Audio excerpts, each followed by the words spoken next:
Bonjour à toutes et à tous, je suis Laurent Goldstein. Bienvenue sur Humain, le podcast qui nous invite à partager un moment de la vie de personnalités comme vous, comme moi, comme nous.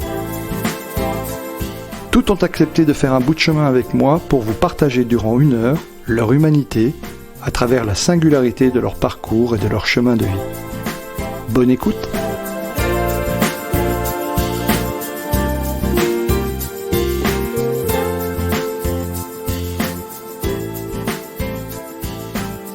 Bonjour Mélanie. Bonjour Laurent. Ça va? Ça va bien, merci. Je suis ravi de t'accueillir, vraiment, pour cet épisode de ce podcast. Je suis ravi à plusieurs titres. D'abord parce qu'on se connaît, mais en plus de ça parce que tu es une spécialiste de l'intelligence émotionnelle, et puis c'est un sujet qui intéresse beaucoup les personnes qui nous écoutent. Mais avant d'aller là, est-ce que tu peux nous dire en 2-3 mots qui tu es, voilà, comment... Allez, une petite présentation rapide pour ceux qui ne te connaissent pas encore. Je rappelle que tous les liens utiles pour retrouver Mélanie, son site, seront dans la description de ce podcast. D'accord. Alors écoute, je m'appelle Mélanie Didier, j'ai 43 ans. Je suis ravie d'être là également pour innover et puis être avec toi sur ce podcast. Alors à la base, moi j'ai une formation en commerce international et une carrière de 17 ans, notamment au Luxembourg, puisqu'on est dans une région frontalière ici, dans un grand groupe américain. Donc j'ai eu la chance, grâce à ce grand groupe, d'avoir plusieurs carrières en une seule. Alors avec une partie commerciale, donc en tant que responsable grand compte, en tant que chargé de clientèle export, mais aussi surtout une grosse partie, 10 ans, dans une fonction qui était tout ce qui était logistique et douane, et donc où je servais en fait, je travaillais en tant que consultant pour faire de l'optimisation de flux, logistique et douane, et où j'ai été également manager d'une équipe. Et puis aussi, j'ai fait de la formation, puisque j'étais responsable pour toute l'Europe, en fait, de toutes les techniques de commerce international. J'étais l'experte européenne. Et à ce titre, j'ai pu former plusieurs centaines de personnes sur ces thématiques-là.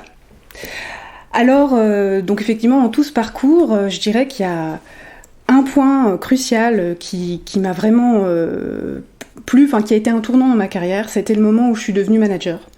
Parce qu'effectivement, avec tout ce background plutôt technique, c'était des thématiques que je n'avais pas spécialement appréhendées.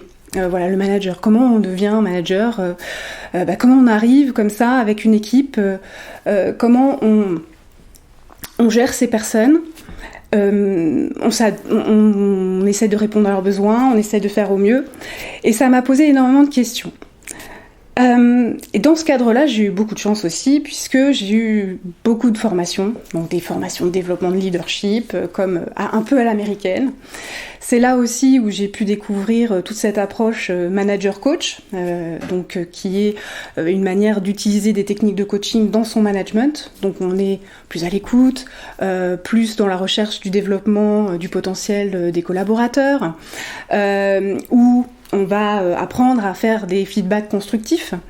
Et tout ça, ça m'a beaucoup servi et j'ai envie de dire, ça m'a même passionnée. J'ai envie de dire, grâce à toutes ces formations que j'ai faites, ça a été aussi pour moi une approche du développement personnel. Et donc je me suis découverte, on fait un MBTI, on fait un disque modèle avec les 4 couleurs et on sait quel est notre style de leadership. Et ça m'a apporté beaucoup parce que forcément, comme j'avais jamais été confrontée, je me suis rendu compte que ce qui étaient mes particularités et que parfois j'avais du mal peut-être à assumer ou à gérer, parce que je les voyais pas spécialement comme des forces, finalement elles étaient quand même très intéressantes, et que on était tous différents mais qu'on avait tous quelque chose à apporter.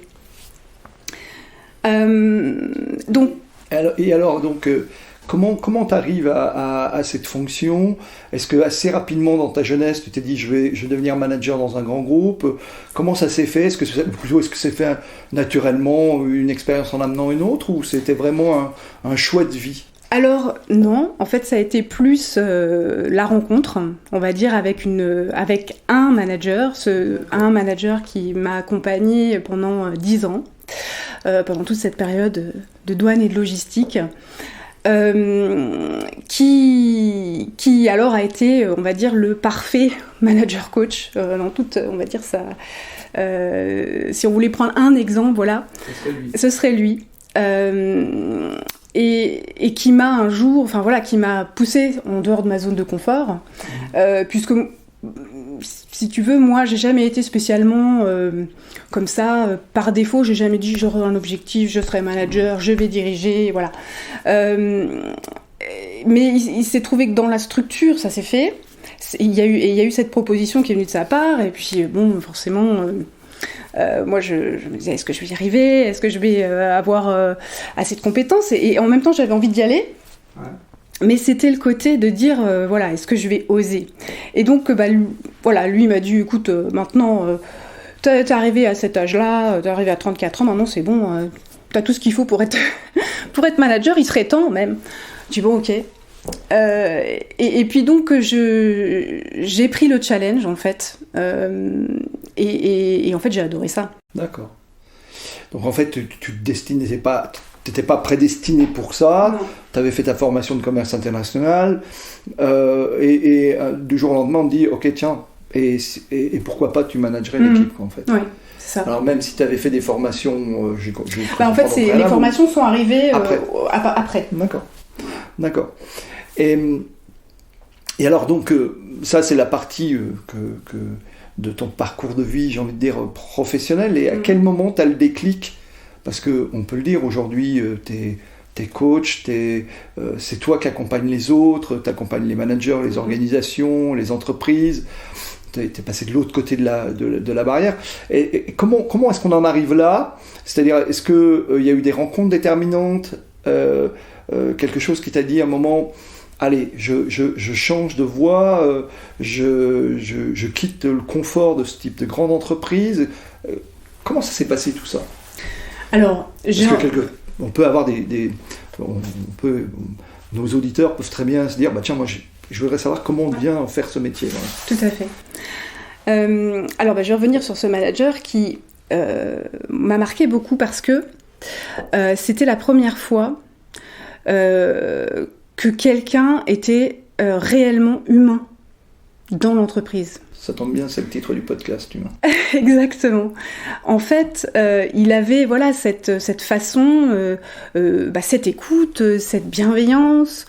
Et quand je l'ai rencontré, je me suis dit déjà à l'époque, parce que bon, moi le milieu de l'entreprise, c'est vrai que je l'ai parfois trouvé un peu froid, un peu terne, un peu déshumanisé. On a plein de process, il y a des objectifs, mais après, qu'est-ce qu'on fait avec ce qu'on est, nous, là-dedans ? Et j'ai envie de dire, moi, là-dedans, avec ce que je suis, et peut-être aussi, et ce qui nous amènera à l'intelligence émotionnelle, avec un peu ces émotions.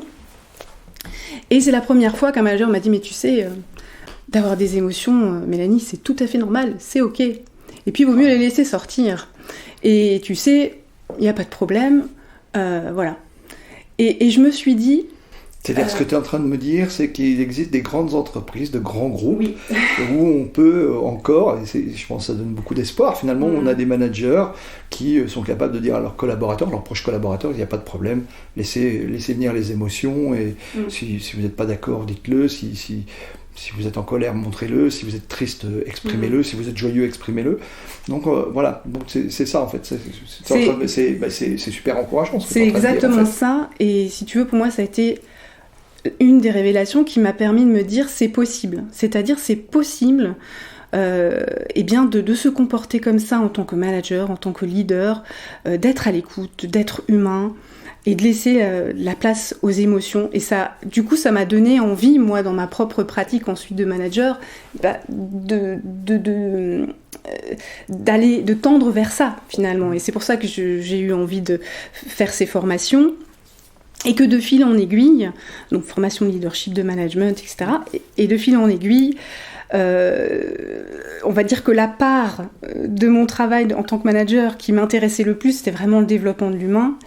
Et un jour, je me suis dit, bon, bah, il va falloir faire quelque chose par rapport à ça, parce que je m'y sens bien quand je le fais. Je sens que je me sens utile. Et j'ai une capacité d'écoute, j'ai une capacité de faire avancer les gens. Et je me suis dit, bah voilà, le coaching, certainement, j'ai quelque chose à y trouver. Donc je me suis inscrite à cette formation de coaching et donc j'ai été certifiée. Voilà. Mais là, c'est après. Pendant, à quel moment tu décides finalement de transmettre, et on va revenir sur l'intelligence émotionnelle quand même, qui est ta spécialité, à quel moment tu décides de transmettre ce que tu as vécu, aussi bien en tant que manager qu'en tant que manager, avec ce manager coach dont tu nous parles, qui avait finalement cette grande humanité de révéler ou d'aider à révéler le potentiel des personnes. À quel moment tu décides finalement de passer le pas, c'est-à-dire en fait de quitter le confort de l'entreprise pour dire allez, maintenant c'est à moi de transmettre, d'aider mes clients, mes clientes, etc. À quel moment ça se fait ça, et qu'est-ce qui se passe, et est-ce que tu as eu des difficultés d'abord pour le faire aussi? Alors, il y a une évolution forcément. Il y a une évolution qui est liée déjà au fait que grand groupe, qui dit grand groupe dit restructuration, dit plus de poste de manager, dit je me suis retrouvée avec une situation un peu ubuesque où on savait plus trop quoi faire de moi dans l'entreprise, parce que j'étais plus junior, j'étais pas encore senior, j'avais du management, mais bon. Et donc j'ai tourné un petit peu pendant 1 ou 2 ans sur différents postes qui étaient plus ou moins intéressants, et puis j'ai envie de dire la flamme n'y était plus. Donc je suis partie, je me suis dit bon bah voilà, je vais oser partir de ce grand groupe qui était plutôt sécurisant, où effectivement on était très bien payé, où j'avais beaucoup d'avantages, et je suis partie travailler, mais où voilà, ce qui me gênait, c'était que j'avais moins de contrôle aussi sur les choses. C'était tellement grand qu'au bout d'un moment on se dit bah voilà, j'ai plus ma place ici, je la trouve plus.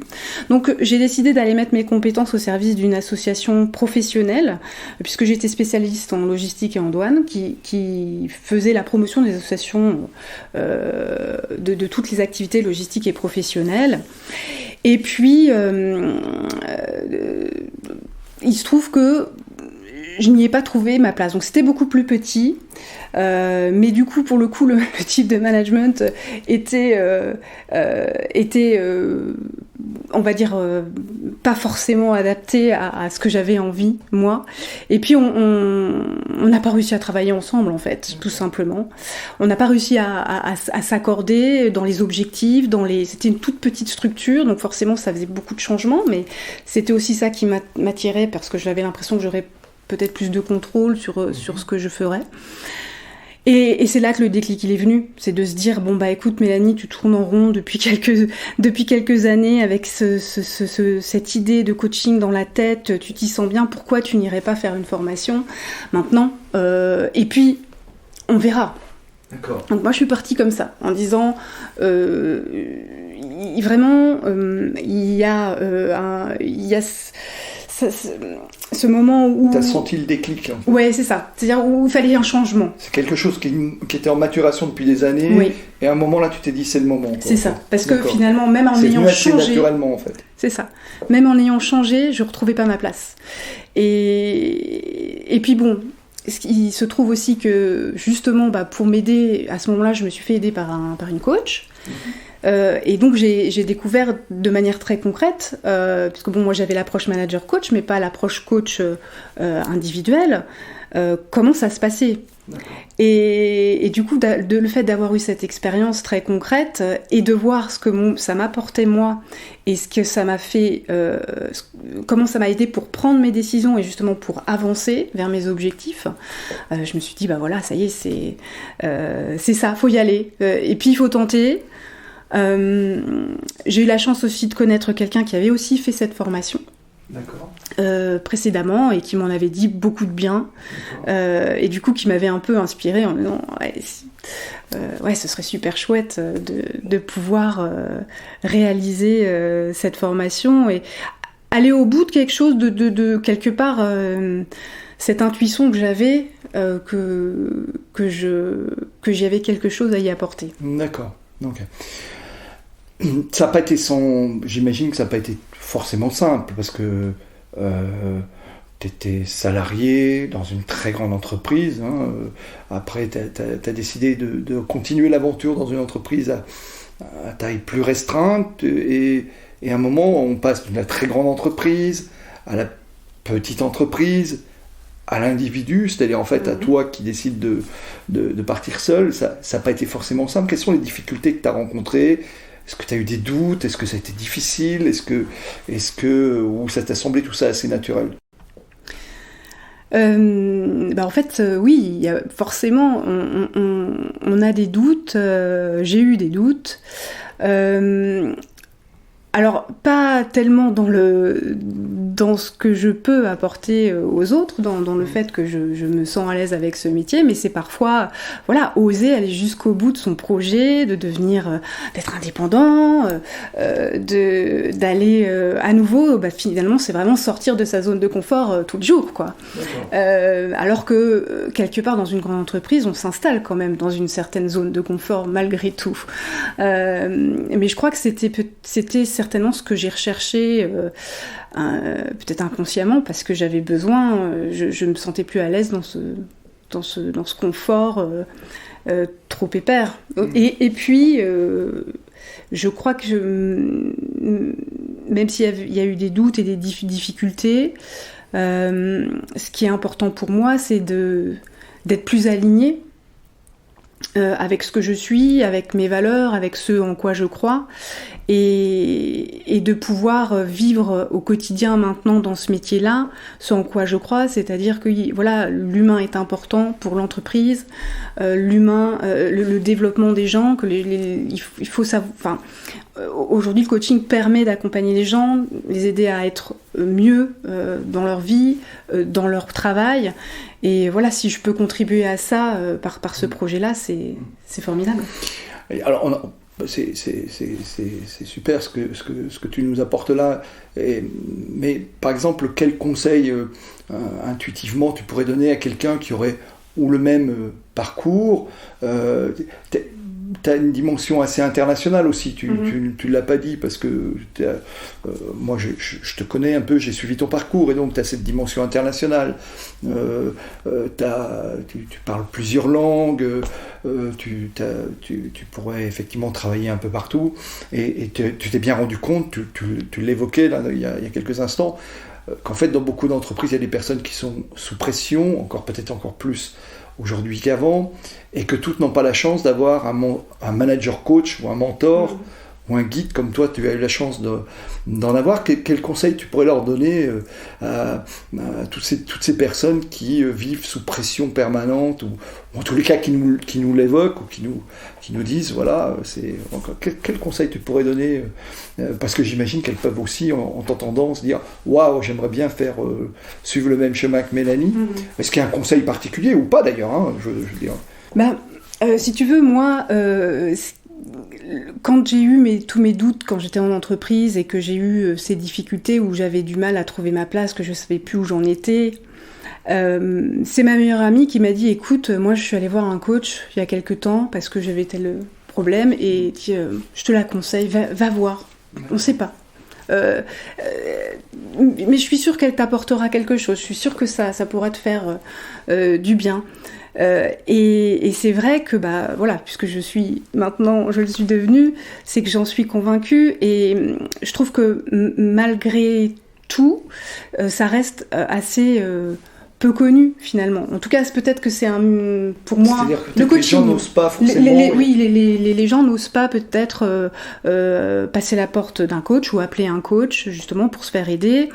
Oui, on connaît les psychologues, oui, on connaît psychothérapeute, mais le coaching, alors dans les grandes entreprises. En quoi c'est différent ? Juste, est-ce que tu peux nous dire en quoi c'est différent ? Moi je me pose des questions sur moi. Je vis une situation difficile en entreprise. En quoi l'un est différent de l'autre, ou l'un est complémentaire de l'autre ? Alors, la grosse différence qu'il y a, c'est que, voilà, du côté psychologie, on va vraiment s'intéresser au pourquoi. Pourquoi pourquoi je suis comme je suis, qu'est-ce qui s'est passé dans mon enfance éventuellement ou dans mon passé qui expliquerait qu'aujourd'hui j'ai du mal et que j'ai pas confiance en moi. Le coaching, il est vraiment dans l'ici et le maintenant et il est vraiment dans le comment. C'est-à-dire aujourd'hui je me sens pas bien, j'ai un objectif, c'est-à-dire j'aimerais, si j'avais une baguette magique, qu'est-ce que je ferais? J'irais mieux, je changerais de travail, je déménagerais. Et en fait, c'est lié à un objectif futur ou proche ou quelque chose du style, tiens, j'ai besoin, je m'interroge sur mon orientation de carrière. Là, cette fois-ci, je peux faire appel à un coach, il devrait pouvoir m'aider ou m'accompagner par son background dont tu me parlais, tu parlais en l'occurrence du tien, mais j'imagine que tu parlais des coachs que toi tu as rencontrés. Alors la question qui va venir assez naturellement pour moi, comment on fait voilà, je suis salarié dans une entreprise ou dans une grande entreprise, je m'interroge sur mon avenir professionnel ou j'ai un projet professionnel ou j'ai un projet de rééquilibrer ou d'équilibrer mieux ma vie personnelle, ma vie professionnelle. J'ai bien entendu parler du coaching, alors pas toujours d'ailleurs en bien, mais j'ai entendu ça en lisant des revues professionnelles, j'ai entendu des collègues qui avaient été accompagnés, j'ose pas forcément faire le pack. Et c'est quoi le truc pour trouver, alors, je vais pas dire le bon coach, mais un bon coach, ce serait quoi le truc? Alors, comment t'as fait toi? Alors c'est une amie qui t'en a parlé, mais est-ce que la démarche t'a semblé naturelle, simple, facile, onéreuse aussi? Est-ce que voilà, c'est un petit peu plein de questions comme ça qui me viennent. Oui, alors moi j'ai envie, le conseil que je peux donner, c'est effectivement, bon, ce qui marche très bien, c'est quand même le bouche à oreille, c'est-à-dire voilà, si quelqu'un dans votre entourage a déjà fait appel à un coach. Bon, c'est l'idéal parce que c'est vrai qu'on y va en toute confiance. Tu es bien d'accord aussi avec moi que c'est pas forcément simple de dire j'aimerais avoir un coach ou j'ai besoin d'un Exactement. coach. Il y a une espèce de pudeur. Exactement. D'ailleurs, quand elle m'en a parlé, sur le coup, je me suis dit qu'est-ce qu'elle me raconte? Ah d'accord. C'est-à-dire que je me suis dit mais comment en arriver à penser ça? Bon, c'est que vraiment je dois dégager quelque chose qui fait que. Alors bien sûr, il y a des associations de coachs. Donc, en général, dans chaque grande école de coaching, vous avez une association avec un site internet, un annuaire, par exemple. Vous avez des fédérations. Alors, en France, par exemple, vous avez la fédération du SFAPEC, qui est syndicat français des acteurs professionnels du coaching. Vous avez les fédérations comme l'ICF, donc qui est la fédération internationale, ou le MCC. Donc, en fait, il faut essayer effectivement d'aller s'informer sur ces sites internet parce que effectivement le coaching c'est aussi un métier qui aujourd'hui n'est pas régulé et qui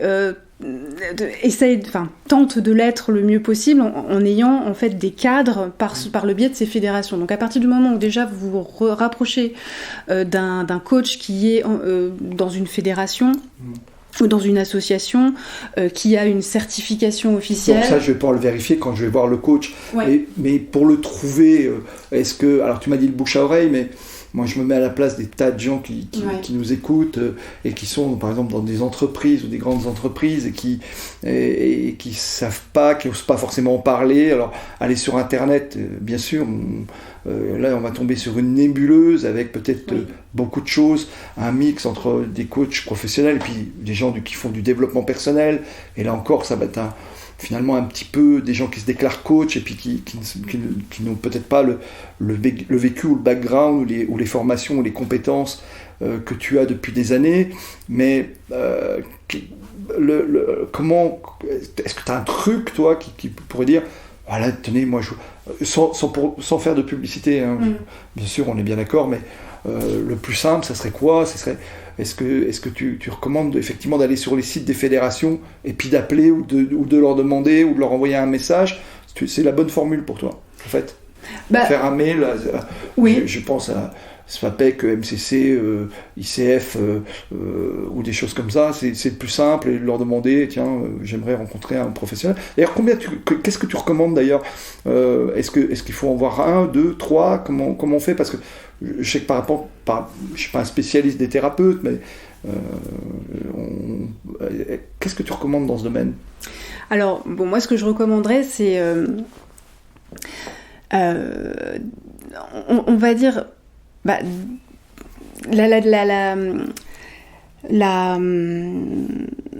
démarche de chercher un coach, elle doit démarrer à un moment.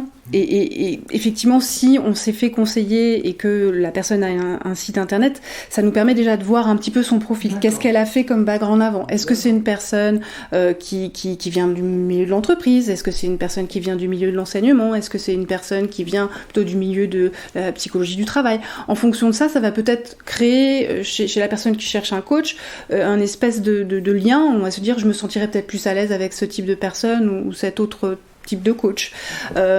Maintenant, de toute façon, il faut tester, surtout si on ne connaît pas le coaching, il faut au moins tester une fois et voir comment ça se passe. Ce qui est important, c'est aussi de faire attention à ce que le coach ait, par exemple, un code de déontologie, ça c'est important, qui vous en parle, qu'il y ait un objectif qui soit bien défini également, dès le début. Puisqu'on ne travaille pas sans objectif. Donc c'est vrai que il y a la dimension aussi de la confidentialité, donc ça le coach doit en parler également à ses clients, d'expliquer dans quel cadre les discussions se font et dans quelle dimension on peut avancer.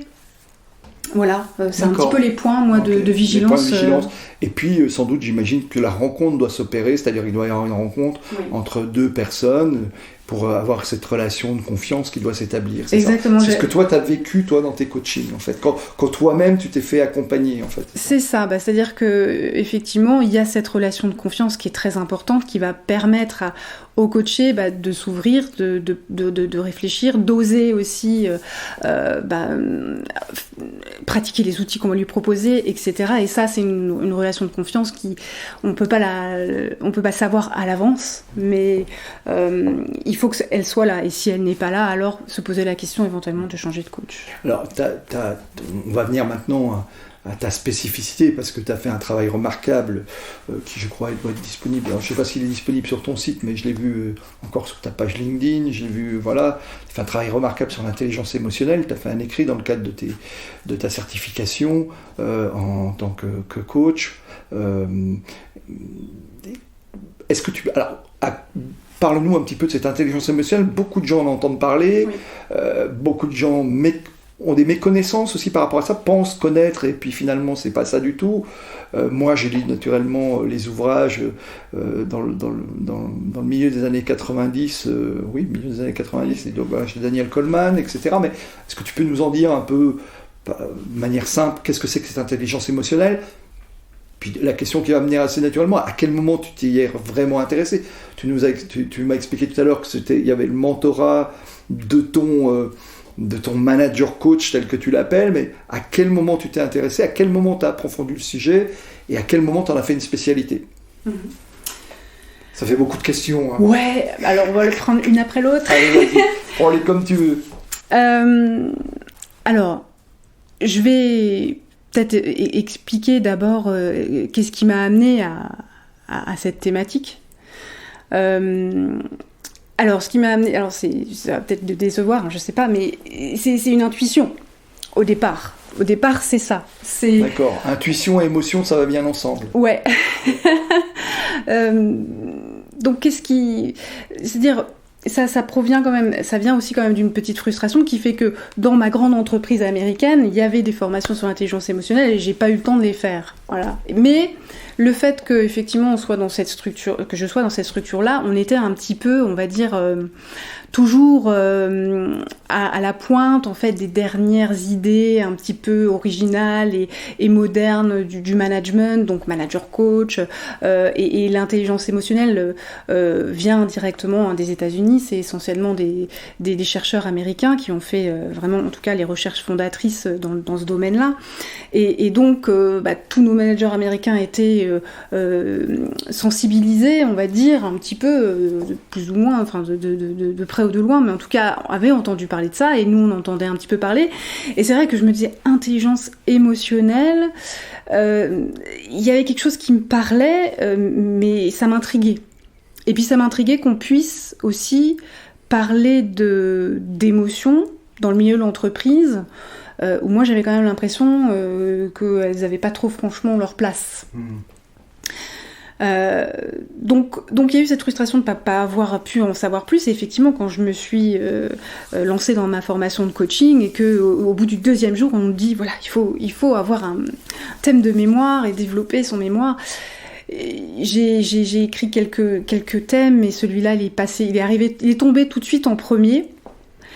Je savais pas trop comment je voulais le formuler, par quel point je voulais l'aborder, mais en tout cas je savais que j'avais quelque chose à y chercher et à y trouver. Donc je me suis lancée bien sûr dans la lecture de tous les textes, les livres fondateurs, et puis dans cette recherche. Ce qui m'intéressait particulièrement, c'était de prendre un point d'attaque concret. C'est-à-dire que l'intelligence émotionnelle, ça peut rester un concept très nébuleux, comme tu le disais un petit peu tout à l'heure.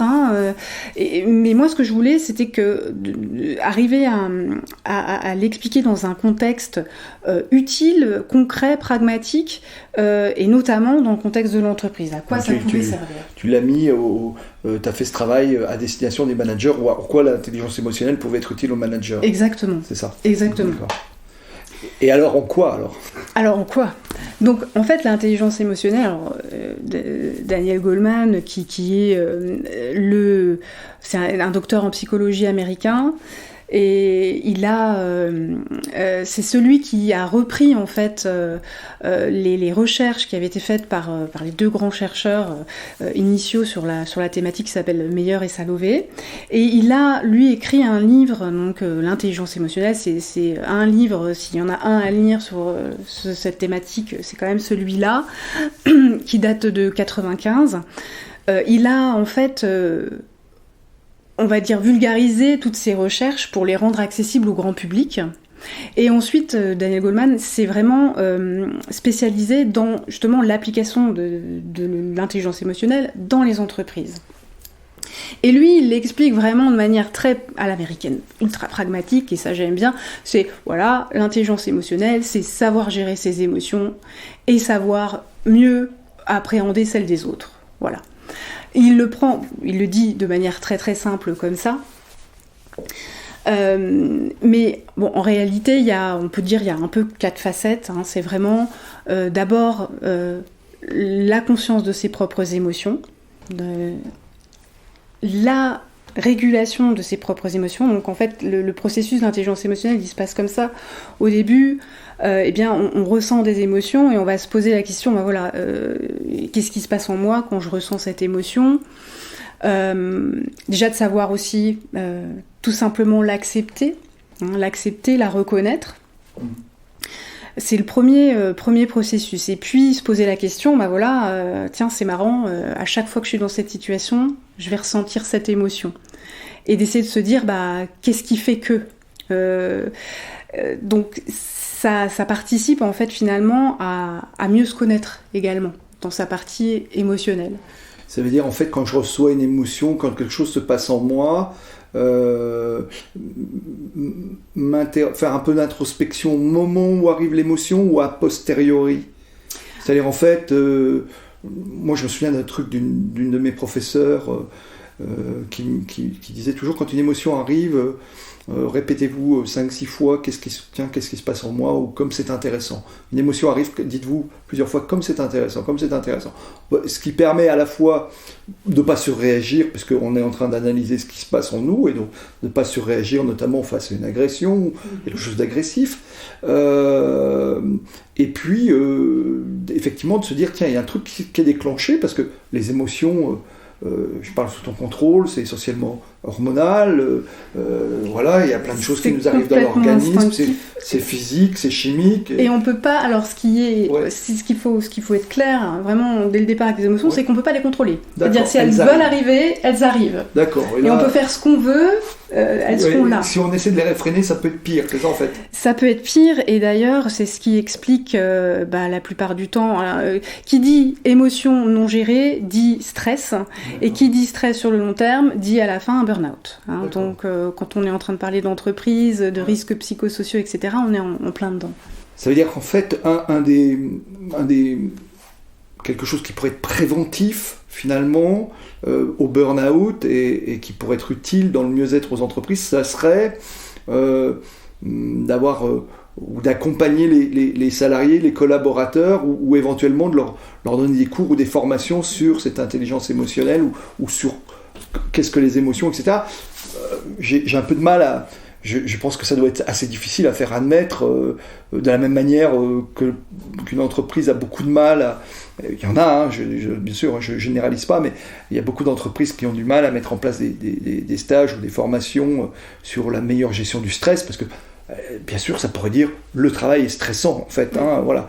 Donc en fait, voilà. Donc, ça, tu dis, ça évite le côté accentué du stress, puisque le stress, il est là, où je peux imaginer que c'est comme une émotion, ça ne se contrôle pas, en fait, c'est ça.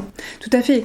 Alors, en termes de stress, c'est finalement comme le principe de la gestion de l'émotion, de la régulation. L'intelligence émotionnelle, c'est être intelligent avec ses émotions. C'est-à-dire qu'on va être dans une situation où on va ressentir une émotion qui va créer chez nous quelque chose d'automatique, donc soit une pensée, soit une action. Et l'idée de l'intelligence émotionnelle, ce qui est que lorsqu'on va la muscler, lorsqu'on va la développer, parce que c'est ça qui est bien avec l'intelligence émotionnelle, c'est qu'on peut la développer, c'est qu'elle va nous permettre justement de réguler ces comportements, ces automatismes finalement. Ça va nous permettre justement de prendre un peu de recul par rapport à ce qui se passe, de la distance, et tout d'un coup on va se dire ok, alors là je ressens ça, qu'est-ce que je dois faire pour le réguler, quelle est l'action ou la pensée qui va être appropriée au contexte que je vais pouvoir développer pour répondre à cette émotion. Et notamment donc dans le stress, je veux dire, il y a plein de signaux de stress qu'on peut ressentir. Ça peut être de la fatigue, des trous de mémoire, ça peut être un mal de dos. Moi, j'ai très mal au dos hier, je me suis dit mince. C'est peut-être parce que je stresse un petit peu pour ces podcasts. Je regrette. Mais au bout d'un moment, on finit par connaître tous ces petits signaux que notre corps nous envoie. D'accord. Et donc, ça nous permet justement, dans la gestion du stress, on ne pourra pas l'éviter, le stress. Mais par contre, si on sait l'accueillir, si on sait reconnaître les signes où on arrive à nos limites, alors on va pouvoir mettre en place des stratégies pour justement dire ok, là peut-être stop, je vais peut-être prendre un jour de congé, ou je vais peut-être me calmer sur tel projet, ou je vais peut-être demander 1 ou 2 jours de plus de délai pour rendre ce dossier à mon manager parce que là manifestement j'y arriverai pas. Et donc en fait, pour arriver à gérer ça sur le moyen long terme et éviter justement d'aller dans des situations où le stress deviendra carrément ingérable. Alors tu me vois venir, naturellement, enfin si tu me vois pas venir, tu vas vite me voir arriver. Comment toi tu gères, comment toi tu gérais ou tu gères le stress et la pression? J'ai compris que le stress, quand il arrive, il arrive, mais comment tu fais toi? Ça serait quoi? Est-ce que tu as des trucs à partager? Voilà, est-ce que tu as des conseils à donner? Comment? Ou au moins nous partager les tiens. Oui. Alors écoute, moi il y a quelque chose du coup que j'ai découvert pour la gestion du stress que je trouve absolument formidable, c'est la cohérence cardiaque. Qui est en fait, alors on se trouve ça partout, il y a des applis qui font ça, mais on va tout simplement sur YouTube, on tape cohérence cardiaque, ça dure 5 minutes, on a un petit son de la nature très calme, on a des images très apaisantes, et pendant 5 minutes en fait il y a une petite boule qu'on doit suivre, et donc lorsqu'elle monte on inspire, et lorsqu'elle descend on expire, et en fait ça permet de caler notre respiration à notre flux sanguin en fait, et ça permet de se détendre complètement. Donc en 5 minutes on gagne 4 heures de calme. Waouh. Ça, c'est du retour sur investissement. Exactement. Et alors, pour les gens très stressés, ils conseillent de le faire 3 fois par jour, une fois le matin, une fois le midi, enfin une fois même avant de manger le midi, parce que ça régule en plus l'appétit, c'est pas mal, parce qu'on est moins stressé, on va pas se jeter tout de suite sur la nourriture. Et une fois avant de se coucher, pour bien dormir, voilà. Allez, une appli. Alors bon, il y a Petit Bambou qui fait aussi la méditation, qui est très bien. D'accord. Oui, elle est bien connue, c'est la plus connue. C'est la plus connue, oui. D'accord. Après, il me propose de la cohérence cardiaque aussi. Bon, je dois dire que c'est surtout celle que moi je connais. Mais vraiment, si on n'a pas envie même d'investir dans une appli de quoi que ce soit, YouTube, c'est parfait. Ok, YouTube, c'est parfait. D'accord, super, merci. Merci, c'est super. Alors, l'heure avance. Hein, donc, tu nous as dit... et alors... Bon, je comprends là, on a parlé stress, pression au travail, des émotions, la cohérence cardiaque, merci, c'est un super truc. Et pour les tempêtes de la vie, parce que on en connaît tous, je perds mon job, voilà, je divorce, j'ai des pépins de vie, et comment un petit peu, est-ce qu'il y a des trucs ou un travail à faire, voilà, comment tu vois les choses, toi ? Est-ce que toi-même, tu as traversé des tempêtes, j'imagine, et comment t'as passé ce cap ? J'ai envie de dire, il ne faut pas hésiter à se faire aider, en fait, parce que parfois, souvent, on a tendance, en tout cas, chez moi, ce qui se passait, c'était plutôt tendance de dire non, mais je suis forte, je vais y arriver toute seule comme une grande. Voilà. Et puis, on n'embête pas les gens avec ses problèmes. Oui, donc, même si, effectivement, il y a des gens dont c'est le métier, c'est pas trop l'idée de dire que je pensais pas que les gens étaient assez compétents pour m'aider, c'était pas ça, c'était peut-être minimiser l'impact que ces événements pouvaient avoir sur moi. Et du coup, on sait aussi, hein, les humains, l'humain n'aime pas trop le changement, hein, donc on n'est pas bien, on se dit ça va passer, demain ça ira mieux, et puis voilà. Donc du coup, moi je dirais que un jour j'ai passé ce cap-là et j'ai vu. Je suis aussi quelqu'un, naturellement assez introverti, hein, donc dans le sens pas timide tout ça, mais dans le sens plutôt j'aime bien être toute seule, je suis assez solitaire, et puis ça c'est ma tendance naturelle. Et avec l'expérience de la vie, je me suis rendu compte de la valeur que ça avait finalement de s'ouvrir vers les autres, parce que souvent, quand on reste tout seul dans son coin avec son petit problème, on tourne en rond, et parfois juste de passer un petit coup de fil ou d'avoir une rencontre avec quelqu'un, ça permet de discuter, ça permet de libérer certaines choses, d'avoir de nouvelles idées et de repartir avec de l'énergie. Donc moi, c'est un peu ça que je vois dans la démarche qu'on va faire, par exemple, chez un coach. D'accord. Donc, encore une fois, tu renvoies, tu dis, restez pas seul face à votre problème quand il y a une tempête émotionnelle, une tempête de la vie.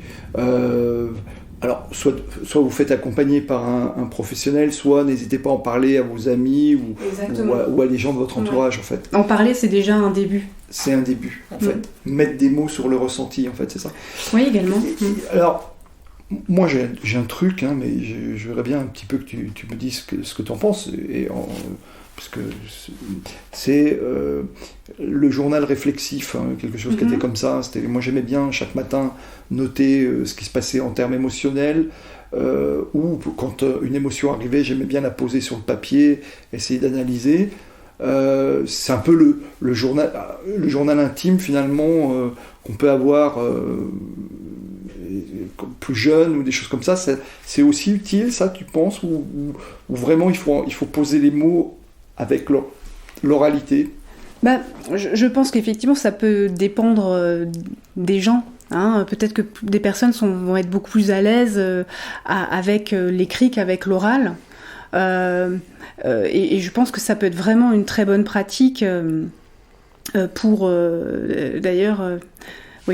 une très bonne pratique pour pour poser les choses, parce que quand on les pose, on prend le temps, par écrit, on prend le temps finalement de les revivre et quelque part d'y réfléchir, et parfois on voit des choses qui s'ouvrent rien qu'en ayant fait ce travail. Donc là, effectivement, ça peut être une piste de départ, et puis si on voit que ça suffit pas, alors passer à un accompagnement. Et ça peut être complémentaire, parce qu'il y a des coachs aussi qui travaillent avec cette méthode-là et qui nous incitent à écrire les choses qui nous dérangent. Et quand elles sont posées par écrit, c'est déjà une manière de les mettre à distance.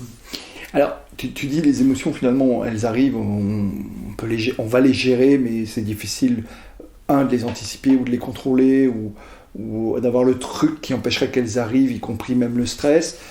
Est-ce qu'il y a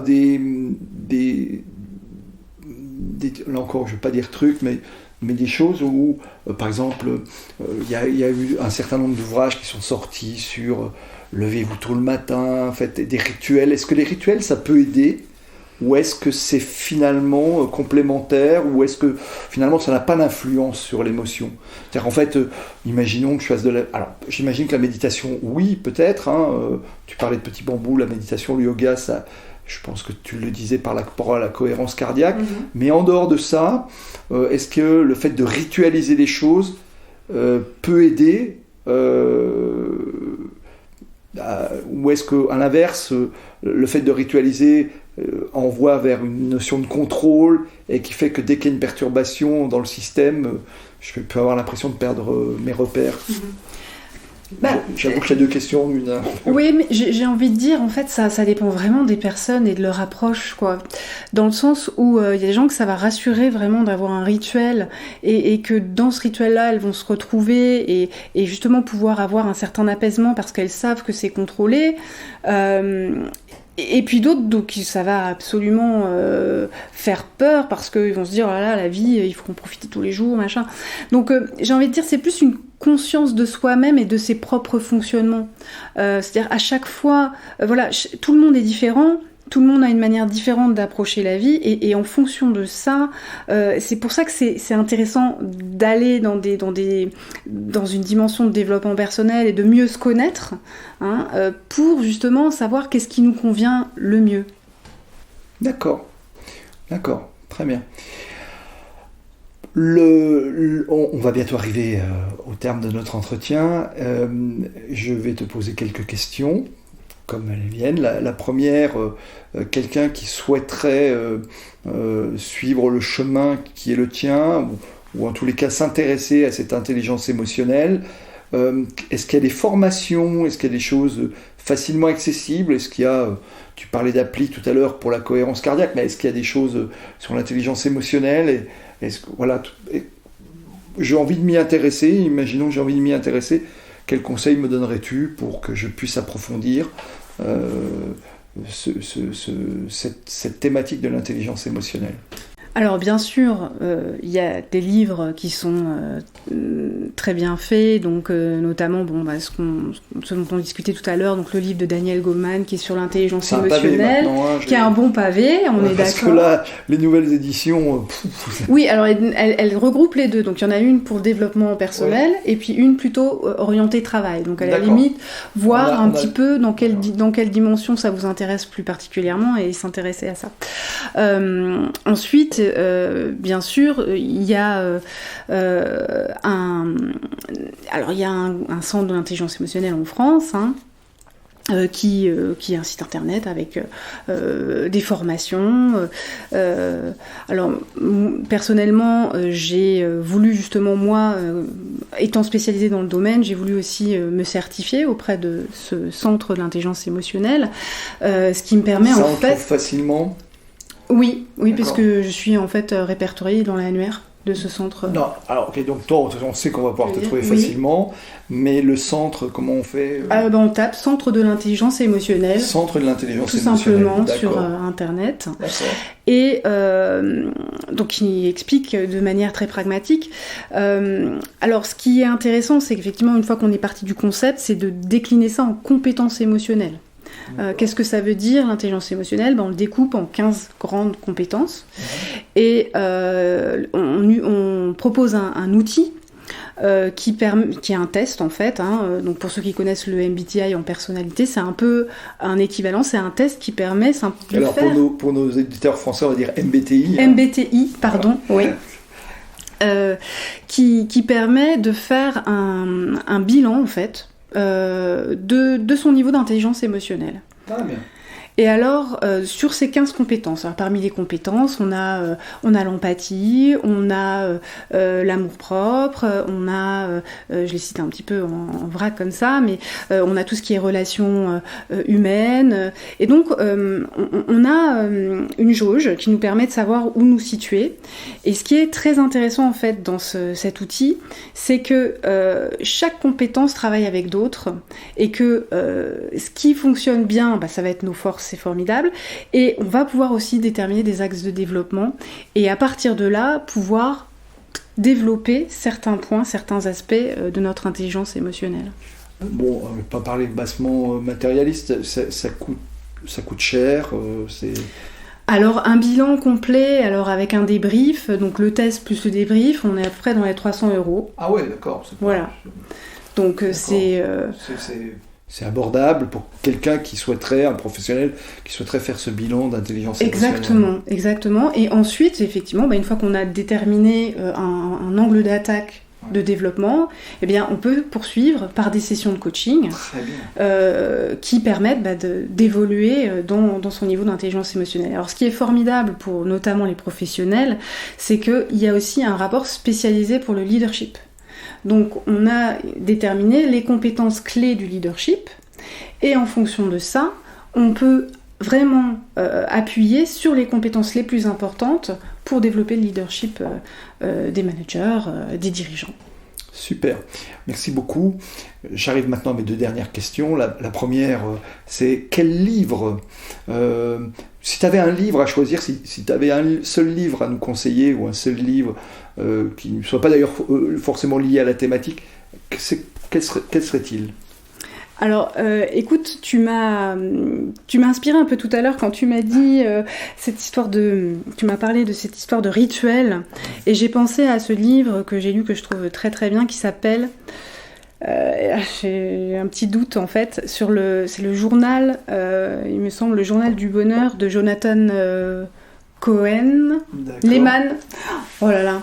Mais il va pas t'en vouloir parce que de toute manière on mettra la référence dans la description du podcast. Et alors il est formidable parce qu'il nous parle justement de qu'est-ce que c'est le bonheur aujourd'hui. D'accord.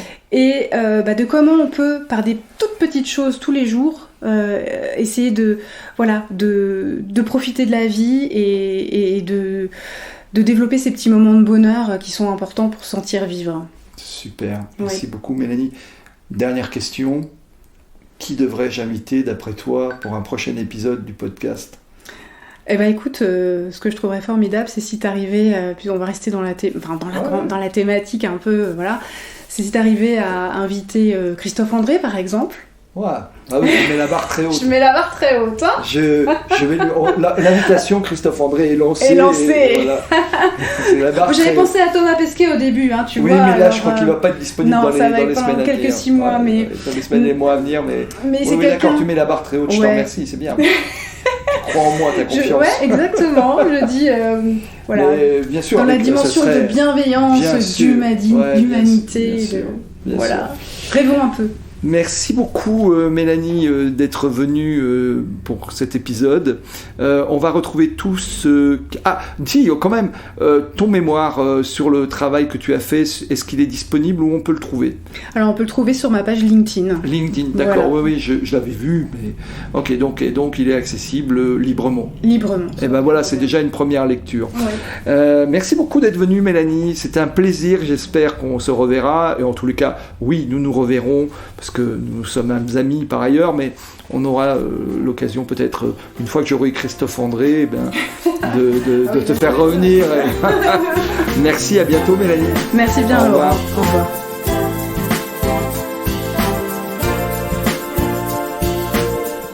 Merci d'avoir écouté cet épisode jusqu'au bout. Si ce podcast vous a plu, n'hésitez pas à en parler autour de vous et à le partager. Pensez aussi à nous soutenir en mettant une note, un commentaire et à vous abonner sur votre plateforme de podcast préférée. Vous trouverez les liens liés à cet épisode dans la description. À la semaine prochaine pour une nouvelle rencontre.